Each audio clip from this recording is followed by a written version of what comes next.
视频的杀机，再次的把对手拉起来。注意看，中国最美女警花臂力惊人，面对外国女拳王下死手想掰断手臂，胡丹丹单臂拎起对手，当场摔得半死不活。有请维多利亚。好，各位亲爱的观众朋友们，这场比赛为您带来的是一场中国大战俄罗斯的女子拳击大战。我们都知道，俄罗斯呢是一个战斗民族，无论是男还是女，是老还是少啊，都有着非常强大的战斗细胞。好，那这一次来我们中国踢馆的便是来自于俄罗斯的一个女拳王啊，她的名字叫做维多利亚。好，可以看到这个维多利亚，这个体格子长得很壮。这个维多利亚，观众朋友们曾经和张伟丽交过手啊，只不过被张伟丽呢不到一回合，一脚爆头给 KO 了。所以说，这个维多利亚对我们中国拳坛一直呢是怀恨在心啊，一直想找一个复仇的机会。那么这一次来中国踢馆，这个维多利亚也是放下了狠话啊，表示这一次呢，任何中国选手和他打，绝对撑不过一个回合。实际上原本啊想和张伟丽打2分战，但张伟丽呢没时间。2015年全国散打冠军来自中国，有请胡丹丹。好，各位观众朋友们，眼前正在出场的便是来自于我们中国的姑娘啊，人送外号最美女警花的胡丹丹。好，胡丹丹不仅是人长得好看啊，实力很强啊，的确长得太漂亮了。在众多的女子拳击手当中啊，她可以说是我见过最好看的，当然啊，仅次于张伟丽。那么在上一场比赛，胡丹丹将韩国的美少女拳王啊打的是鼻血横飞啊，差点把这个硅胶给打出来。好，胡丹丹2015年的全国女子散打锦标赛的冠军，而且她还毕业于我们中国的警官院校。所以说她是一个真真正正的啊女警花，长得真的是很漂亮啊。好，观众朋友们，比赛开始了，让我们废话少说，让我们一起来看一下这场强强对决的女子对局，究竟谁能够笑到最后。我们看双方两名选手，比赛开始没有战术，直接扭打到了一块儿。胡丹丹是要比对方瘦啊，但是我们看近身的缠抱也不输对手。好，我们仔细来看一下，现在处于上位的便是胡丹丹啊，她是红方选手。现在被压在身底下的便是维多利亚啊，来自俄罗斯的一个女拳王，曾经输给过张伟丽，这一次来中国复仇。好，要小心了。我们从这个角度，对方的这个臀部维度啊非常大，这个俄罗斯选手的骨骼啊，包括体格都是非常肥壮的。好，小心了。我们看这个维多利亚现在是骑住了胡丹丹。现在是拿到了后背，成功的拿背。你看这时候，看那个手能不能探进去？现在胡丹丹有点危险啊。丹丹应该是可以转过来，而且丹丹非常聪明的是扣住了维多利亚的脚，这样的话维多利亚不可能就抽出来，然后容易的拿到对方的后背。非常成功的赵丹丹重新回到了上位的控制，但是现在呢，两个人纠缠了一会儿以后，应该在体能上两个人有一个比较大的消耗，应该稍微的调整一会儿。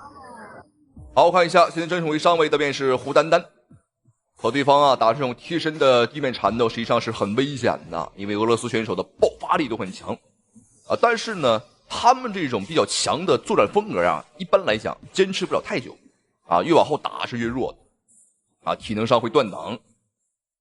所以说你可以看到很多俄罗斯选手啊一上来打得很凶啊，俄式大摆拳，要小心胡丹丹的手臂有点危险，已经被对方拉直了。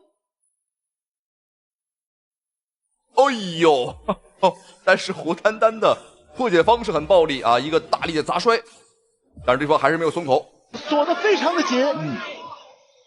赵子阳已经趴下去啊，去仔细观察运动员的这种状况，再次的把对手拉起来，对，看一看还是没有砸开。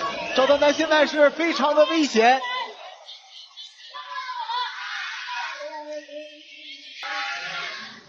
你看现在从下位的维多利亚转换了动作，还是想继续去锁他的这只胳膊。维多利亚又换了另一只胳膊。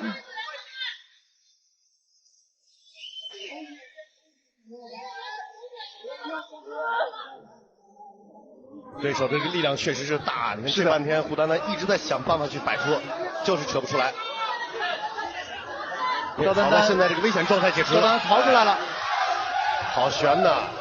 好，观众朋友们，终于回到站立了。刚才真的是很危险，胡丹丹差点被这个俄罗斯的大肥妞啊掰断手臂。我们看对方上半身的体格子啊，至少要比胡丹丹大很多呀。好的，两人的换拳，对方还是想打这种贴身的缠抱。因为他知道我们中国选手一般来讲呢，散打功力很深厚，拳腿功夫很厉害，所以说他干脆就不打这个。哎，好的，上位砸拳。这个时候是胡丹丹发挥拳法优势的一个好机会。我们看对方的反抗动作也不是很多啊，尽可能的是想搂住我们。这个家伙的这个经验很老道啊。之前我就听说有很多俄罗斯选手从小和大灰熊那摔跤，所以说他们的摔跤能力都很强。位置。挨杠，挨杠。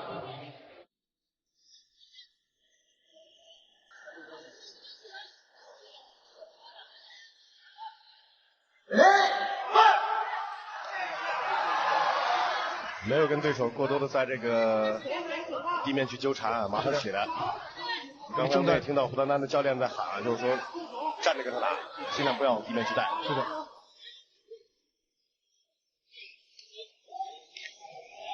接腿之后，马上又是一个转移的抱摔。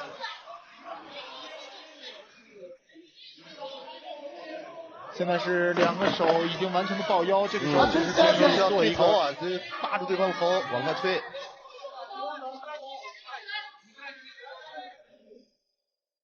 这个体能掉的也很厉害。好，我们一起来看一下双方第二回合的精彩表现。在第一回合，胡丹丹呢是很惊险啊，险些被对手呢这个把手臂啊当场给裸脚啊掰断。但当然胡丹丹的臂力很惊人了，他的这个单臂啊把对方拎起来啊，像拎这个小鸡仔一样。但当然对方不是小鸡仔啊，是个老母鸡。好的，来看一下双方战力上的表现。我看对方的这个战力水平很差啊，更多的是防守啊，对方的战力水平完全无法直视啊。是啊，对于选手来讲，很多选手他可以恢复的更快更多。是的，是的。甚至这一天功夫20几磅就能上去。是的，就是10公斤的样子。就比如说，有的人就是称完重和比赛当天那感觉就是完全是两个人，对，就跟充了气儿一样。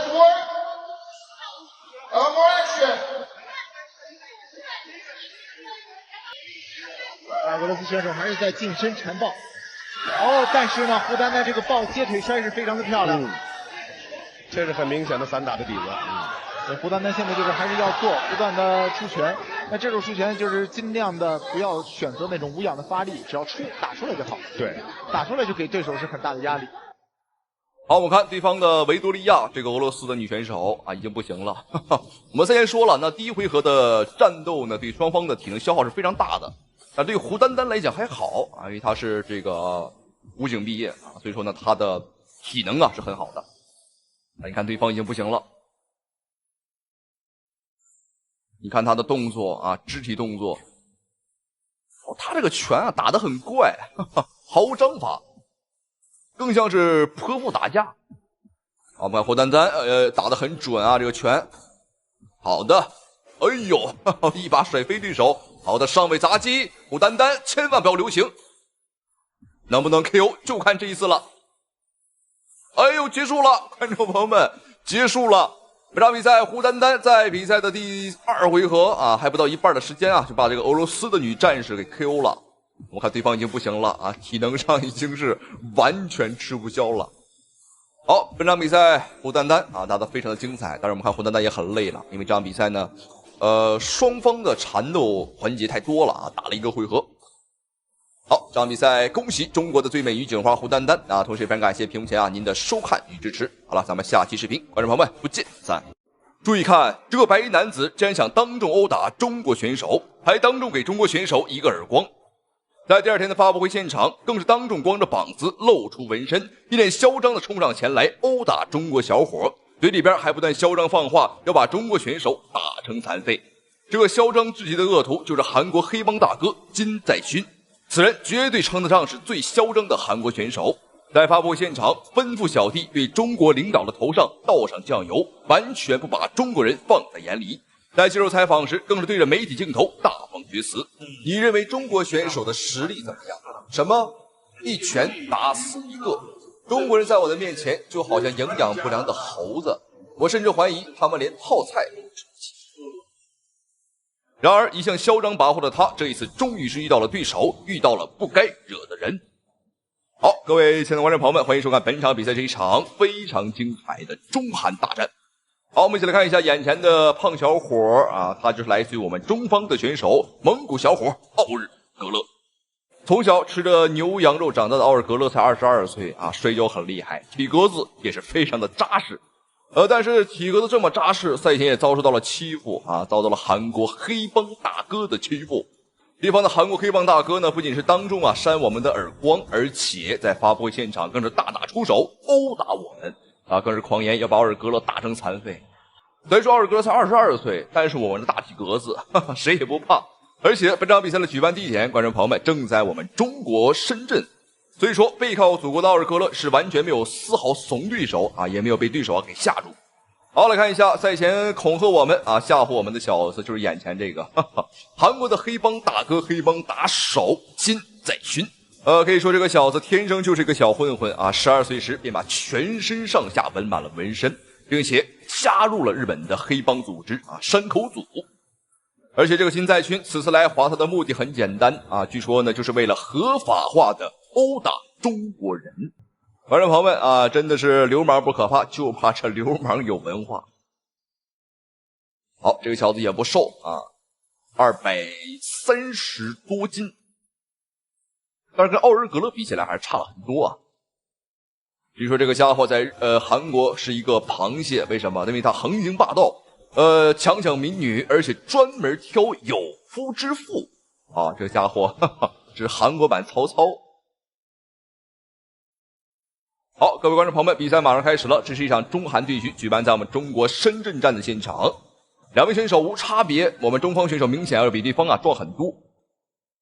好，一回合马上开始绝对要比眼前的美女要精彩，观众朋友们千万不要眨眼，眨眼你就错过了。자, 화끈할 수 있는 경기가 진행되겠습니다. 그 1라운드 시작됐습니다. 자, 손을 멀찍이 뻗고 있는 김재훈.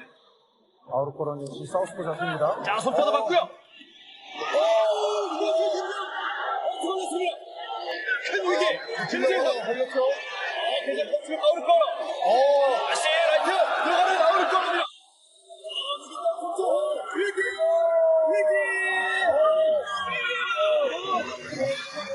结束了，观众朋友们，结束了，仅用不到半分钟的时间。什么情况？韩国黑帮大哥的小弟冲上来殴打我们，哎呦，这个家伙非常的猖獗打不过开始耍无赖，这非常符合韩国人的这个德性好，本场比赛打得精不精彩，解不解气？我们的奥日格勒仅用时呢不到1分钟的时间半分钟拿下了这个韩国黑帮大哥，非常的解气。那么赛前对方是很猖獗扇我们的耳光，当众推搡我们，还拿着这个酱油让小弟倒在我们中国领导人的头上。然而现在我们看他这是死了吗？我觉得不要抢救了会浪费我们中国的医疗资源的。人可以抢救，但是动物是没有必要的。好，我们看一下这个精彩回放，奥日格勒是怎么做到去 KO 对手的。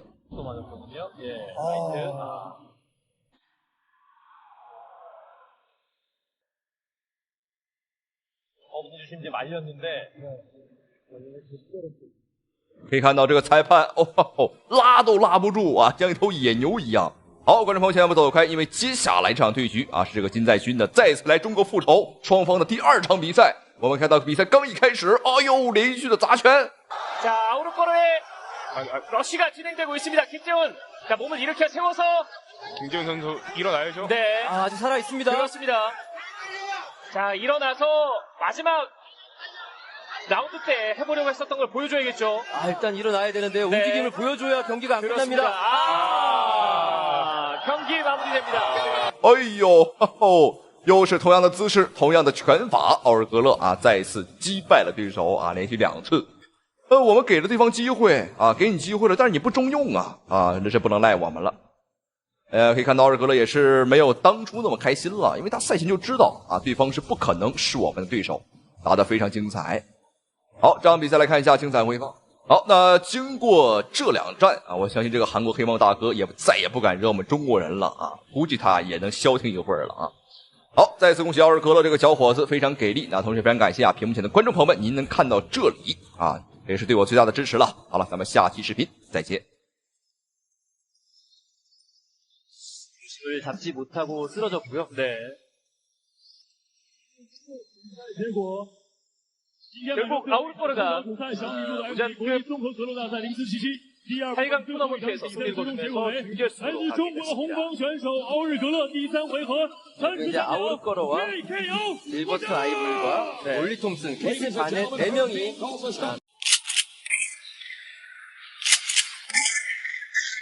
KO。 中国散打王在泰国擂台闯下大祸，将230胜泰国拳王一脚踢断脖颈，当场晕死擂台，躺在地上疯狂抽搐不止，直接拉去医院抢救。这位中国勇士就是草原之子散打王保利高，他凭借强势的作战风格，在20岁时就已经获得了散打王的称号，和刘海龙并称散打双雄。就连刘海龙在接受采访时都对他赞不绝口。我输过他一回，91回的时候。 他比较跟他打，他不打战术的。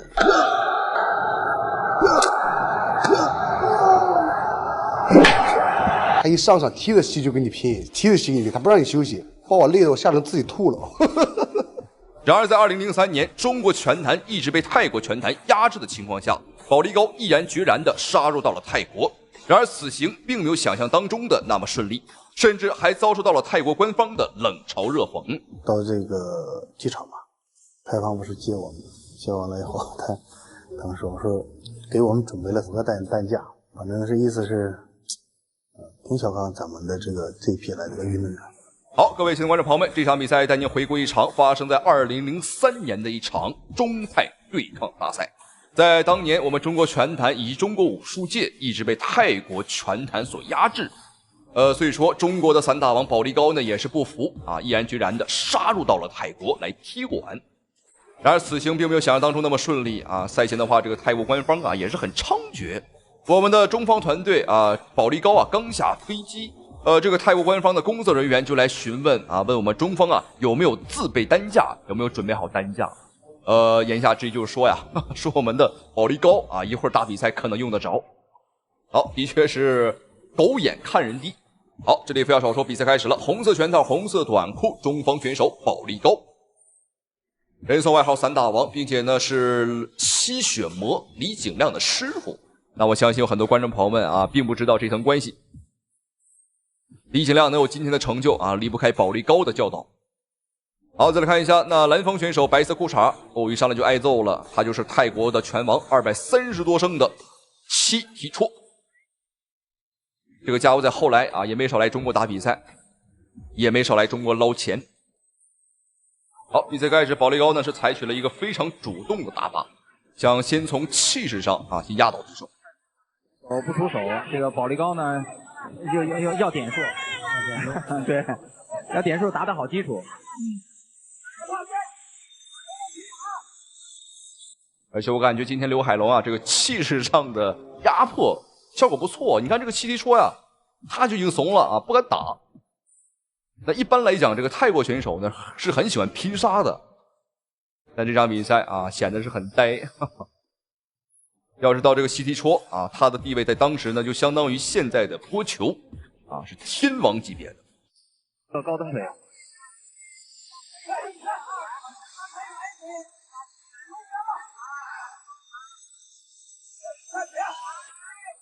保利高呢是第一次参加中国功夫和泰国职业泰拳的这个比赛。 但是呢，相信他前3届的这个比赛呢，他也一定是非常详细的看了。从这个心理上呢有些了解。另外呢，在比赛之前呢，也进行了一些有针对性的训练。保利高是示意对方啊出来打，而这个对方的这个西迪说他不敢。侧踹，打完就走啊，很灵活。可了解一下，之所以叫北漂西王，应当说他的这个膝盖啊现在没有发挥出来，应当是膝盖的进攻呢是比较厉害的。所以在这一点上呢，作为这个保利高抓住机会以后连续的进攻，贴身不让对方起膝盖。裁判要把分开，已经是超过了4秒了。好，这场裁判也是很无奈了，警告双方呢要听我的指挥。但双方已经打上头了啊，这个时候很难听得去别人的话。双方都使用假动作。好，保利高始终是占据着一个进攻的角度，并且把这个距离呢把控在自己的一个节奏和范围之内。所以保利高不要太急，他的意图好像是想把对方击倒。想把对方击倒，这才是第一局啊，别太着急，对，不要着急。好，观众朋友们，比赛第一回合结束了，打的的确是非常的精彩。那么保利高也是始终啊压制着对方的气踢球去打。要知道这场比赛我们可是客场作战啊，对方是占据了天时地利人和，而我们客场作战，而且遭受到了冷嘲热讽。而目前来看，保利高的表现还是不错的。好，第二回合看双方选手的精彩表现，精彩的对局。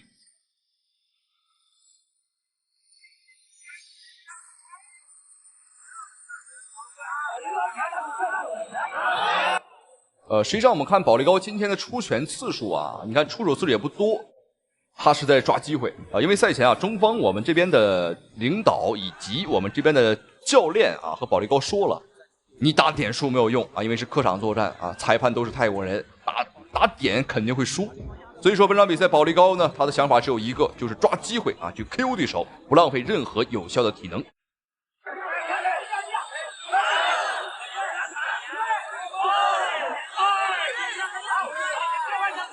也上了膝盖，但是这膝盖呢显得没什么力量，赶紧撤，先闪开。可以看到保利高呢是非常的灵活。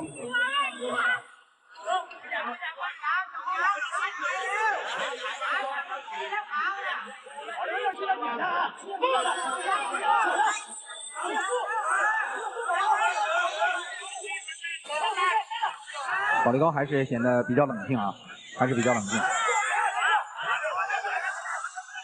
我们看此时的西迪戳呢是很无奈啊，因为他呢进退两难，追又追不上，但是拼拳我看这个西迪戳也是没有把握，要小心，两个人都打飞出擂台了。他呢就是频频的出膝。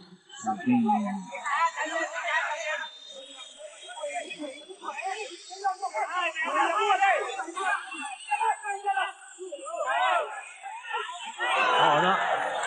这个往前一推，迅速一闪身，用这个围绳的弹力把对方这个摔倒。这个时候泰国官方啊还没有禁止可以摔这么一个打法。自从刘海龙啊将泰国拳王连续摔了18次之后啊，从此禁止了。哎，漂亮！我这个顶击打得很准啊。保利高这运动员的这个拳也非常的重。哎，好的，这一个鞭腿将对方倒地，但是很快起来了。我们看此时的泰国拳王西提戳已经懵了，因为腿法还有膝法呢是他比较擅长的东西，但没有想到保利高却在他擅长的领域啊给他一次重重的一击。但当然这一击并不是致命的一击，精彩的还在后面。这个泰方队员现在有点招架不住了，对，就是保利高上来的太猛，刚才几个重拳已经对，这个泰方选手出拳没什么力量。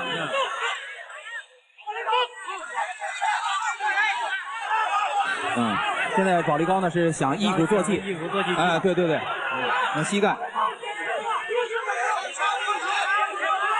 主动放，又一高鞭腿，一着地。好，各位观众朋友们，我们看这个泰国拳王已经开始蹬腿了。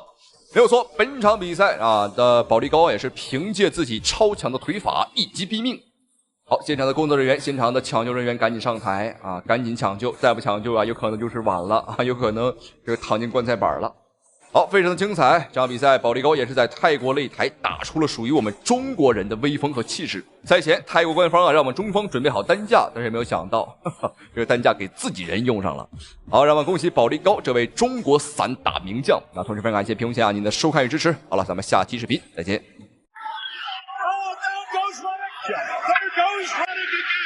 注意看，对手被泰森一拳击倒，但他却面带笑容。因为他也用了上勾拳把泰森打了一个趔趄。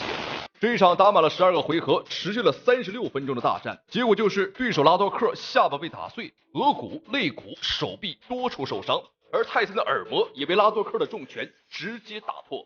让我们把时间调回1991年，由于当年泰森过于自大，爆冷输给道格拉斯，将世界金腰带拱手相让。此时的泰森急需一场胜利来证明自己，他与重炮手拉多克展开了激烈的较量。泰森展现了经典的击斧破防，连续的组合连击打得剃刀拉多克摇摇欲坠。这时裁判过早的终止了比赛，拉多克并不服气，也因为这场争议性的判罚，泰森当即答应拉多克再打一场二番战。3个月之后，二番战如期举行。这一战，拉多克抱着必死的心态来到了现场，甚至还提前埋好了墓地。赛前更是对着泰森放下狠话：这场比赛不是你死就是我亡。比赛第一回合，泰森刚一开局就展开了压迫力十足的进攻。然而面对泰森的步步紧逼，拉多克并没有畏惧，而是依靠灵活的步伐，保持距离的同时，不但用刺拳进攻泰森，找到机会就用左手平勾再次打击。然而泰森也毫不手软，连续的重拳打得拉多克左摇右摆。然而在第一回合哨声吹响时，拉多克竟然恶意犯规，无视裁判继续殴打泰森。这把不可一世的泰森都给看傻眼了。比赛第2回合，泰森依旧火力全开，始终和拉多克保持近距离的拼杀，连续的重拳把裁判都给吓了一跳。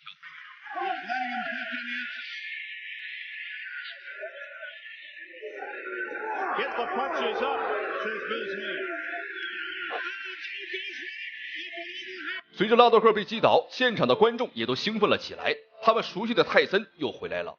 在随后的时间里，泰森对拉多克开展了凶狠的追击，一心只想 KO 对手。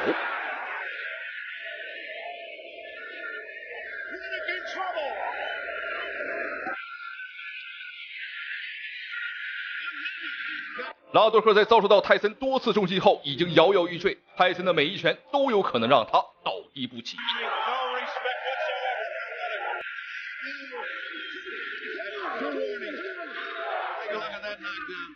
The right hand right over that lowered left. That's what he's been doing all day, leaving that left out there. 然而到了第3回合，局势发生了反转，拉多克竟然在泰森的凶猛攻势之下，打出了漂亮的反击。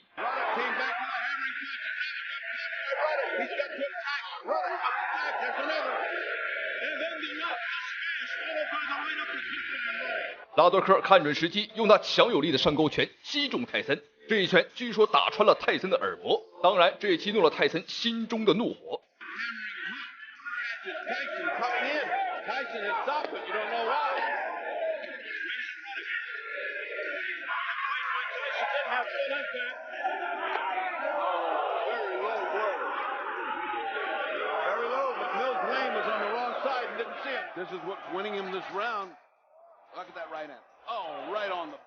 第4回合，双方在换拳时，泰森竟然一拳打飞了拉多克。不过看倒地的拉多克竟然还面带笑容，只是不知他是笑自己不行，还是笑泰森拳头不够猛。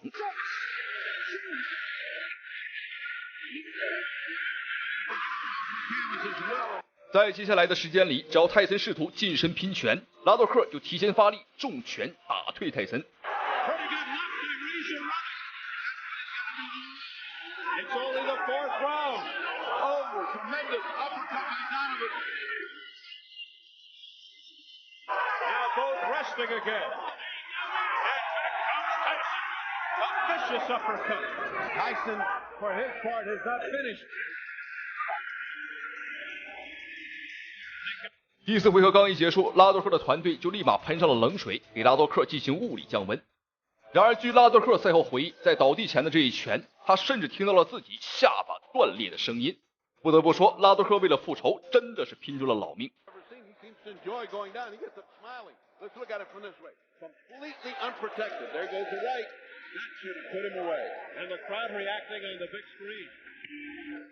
比赛第5回合，泰森依旧凶猛进攻，不放过任何一个 KO 对手的好机会。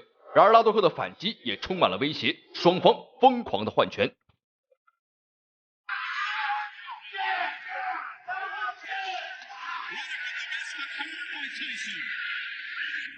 比赛第6回合，双方打得有来有回，虽然说都受了伤，但都在积极的进攻。尽管拉多克的攻势没有泰森那么凶猛，但他也绝不像泰森之前的对手那样畏手畏脚，绝不惧怕泰森。Great good shots to the face. Although he's responded well. Good hard punch by Tyson. He's got Ruddock in the corner, but Ruddock able to pull his way out. Tyson going to the 40.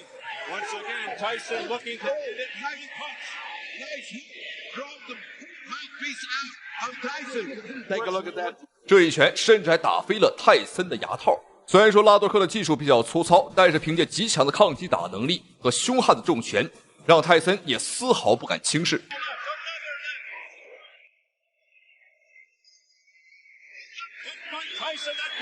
Time to start his offensive. Oh, what?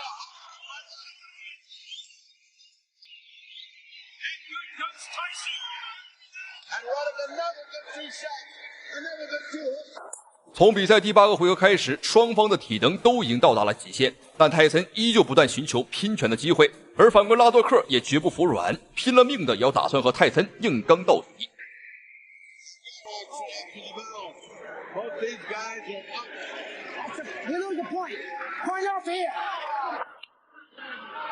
Oh, nice uppercut. 2 nice uppercuts by Razor Ruddock. Oh, low blow by Tyson and Mills Lane. And that goes in.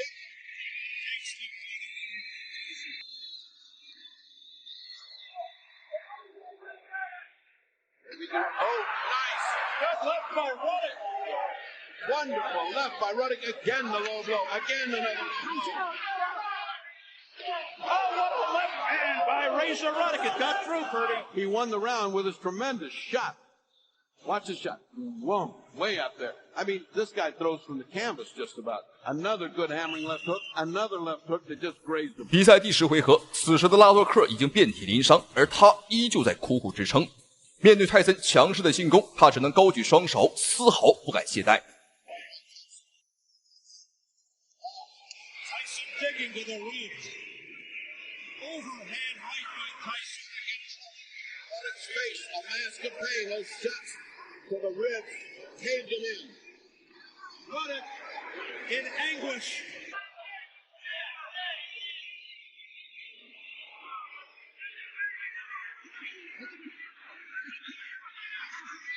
Mills Lane.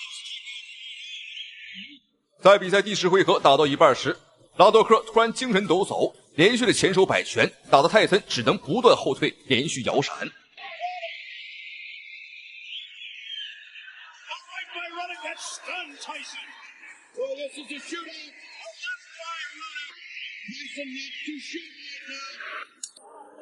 比赛来到第11个回合，泰森又是一记左手平勾，精准命中。此时的拉多克整张脸已经肿胀不已。然而此时的拉多克依旧没有任何认输的意思。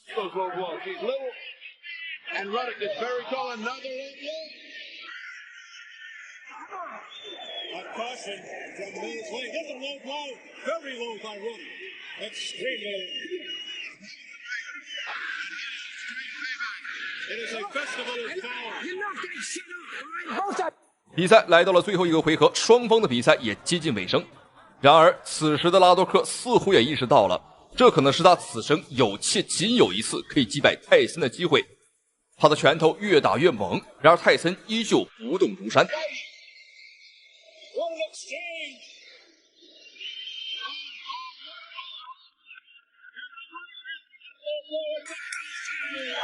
比赛终于结束，两名英雄惺惺相惜。拉多克的教练更是不断的给他浇水降温，伤口止血。他的整张脸已经面目全非，肿胀不已，身上多处伤口。然而他还是与泰森漂亮的打满了36分钟，真是一场酣畅淋漓的大战。这场比赛没有真正的输家，双方都是硬汉。好，那本期视频到这里的话就结束了，咱们下期视频再见。